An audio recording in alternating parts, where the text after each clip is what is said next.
नमस्कार मित्रों, जय श्री राम, राधे राधे। आज मैं बात करता हूं, क्या आप इसका उत्तर जानते हैं क्या? देखिए, मैं एक व्यक्तित्व की बात करता हूं, किस तरह के व्यक्तित्व किस तरह के होते हैं। अगर मैं बात करता हूं तो एक व्यक्ति दुखी होता है तो दूसरा व्यक्ति इतना प्रसन्न क्यों रहता है? जरा सोचिए कि एक व्यक्ति दुखी रहता है तो दूसरा व्यक्ति इतना प्रसन्न क्यों रहता है, और क्यों एक व्यक्ति पूरी तरह से सुखी रहता है और दूसरा व्यक्ति क्यों निर्धन रहता है? क्या कारण है कि दूसरा व्यक्ति एक प्रसन्नचित्त और दूसरा निर्धन और चिंतन युक्त क्यों रहता है?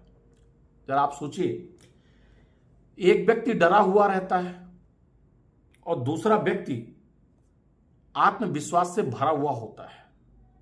ऐसा क्यों होता है?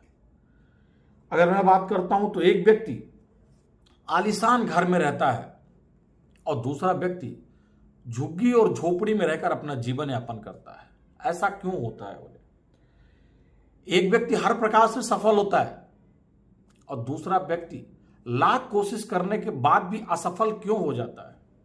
ऐसा क्या कारण है कि ऐसा हो जाता है? एक व्यक्ति अपने हर एक कार्य में प्रतिभाशाली होता है, उसकी प्रतिष्ठा अलग होती है, उसकी प्रतिभा अलग होती है, और दूसरा व्यक्ति लाख कोशिश कर ले, लाख पसीना बहा ले, और वह प्रतिभाशाली नहीं होता है। ऐसा क्यों होता है? एक व्यक्ति लाइलाज बीमारी से भी ठीक हो जाता है, उसको कितनी बड़ी से बड़ी बीमारी हो वह ठीक ही हो जाता है, और एक व्यक्ति चाहकर कितना भी पैसा लगा ले पर वह ठीक नहीं हो पाता है। ऐसा क्यों होता है?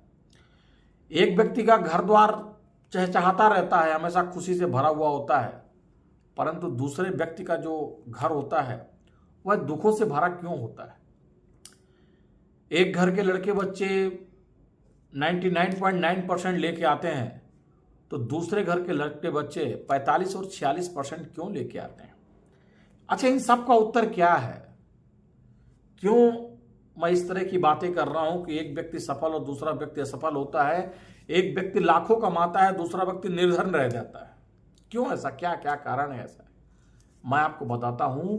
यहां पर सबसे बड़ी चीज ये होती है क्योंकि मनुष्य अब अपने अवचेतना में, अपने मन में जो चीज सोचता है वैसा ही वह होता है। यह मनुष्य की सोच की सबसे बड़ी चीज है। जिस तरह से जो मनुष्य जैसा सोचता है वह उसी प्रकार का कार्य करते जाता है। वह सोचता है कि मैं सुखी रहूं तो वह सुखी रहता है, वह सोचता है मैं दुखी रहूं तो वह दुखी रहता है। देखिए, ये सब चीज, हर एक चीज व्यक्ति के सोचने के ऊपर डिपेंड होती है। जैसा वह सोचेगा उसी प्रकार उसका व्यक्तित्व होते चला जाएगा। वह लगातार सोचेगा कि सफल होना है तो सफल होगा, वो लगातार डरा हुआ रहेगा तो डरा हुआ रहेगा। देखिए, यह सभी प्रवृत्ति सिर्फ मात्र और मात्र उसके सोचने की प्रवृत्ति है।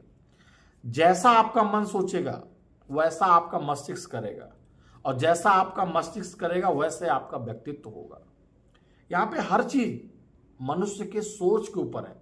कोई हमेशा रोता रहता है तो जिंदगी भर रोता है, कोई हंसता रहता है तो जिंदगी भर हंसता रहता है। देखिए, ये सब चीज सोच के ऊपर डिपेंड होता है। घर की सोच क्या है, घर के लोगों की सोच क्या है, परिवार की सोच क्या है, परिवार के लोगों की सोच क्या है, यह पूरा माहौल सोच के ऊपर डिपेंड होता है। किसी के पास लाखों करोड़ों होता, उनका घर बिगड़ जाता। क्यों? पैसे से कुछ नहीं होता रे भाई, सोच से होता है। जिसकी जैसी सोच रहेगी वैसा ही उसका जीवन और उसका व्यक्तित्व रहेगा। इसीलिए मनुष्य को आज की डेट पे सोच मजबूत बनाना है। जब आप सोच मजबूत बनाएंगे तो अपने आप सब चीज में सफल हो जाएंगे। जैसा सोचोगे वैसा ही होगा, यह सिर्फ सोच के ऊपर डिपेंड है। इसलिए सोच मजबूत कीजिए। मनुष्य अपनी सोच से बड़ा और छोटा बनता है, पैसे से छोटा बड़ा नहीं बनता। देखिए, जो मनुष्य ज्यादा सोच के आगे बढ़ता है वो सफल होता है, बाकी जो नहीं सोचता तो असफल होता है। सब चीज सोच के ऊपर डिपेंड है। इसलिए अपनी सोच को मजबूत बनाइए। जैसा ही आप सोचेंगे वैसे ही आपका मन सोचेगा, मन मस्तिष्क को ऑर्डर करेगा। जो आप सोचेंगे वो मस्तिष्क वैसा काम कर देगा। इसलिए सोच को मजबूत बनाइए। अगर आप सोच को मजबूत बना लेंगे तो आप अपने आप मजबूत बन जाएंगे। धन्यवाद। जय श्री राम।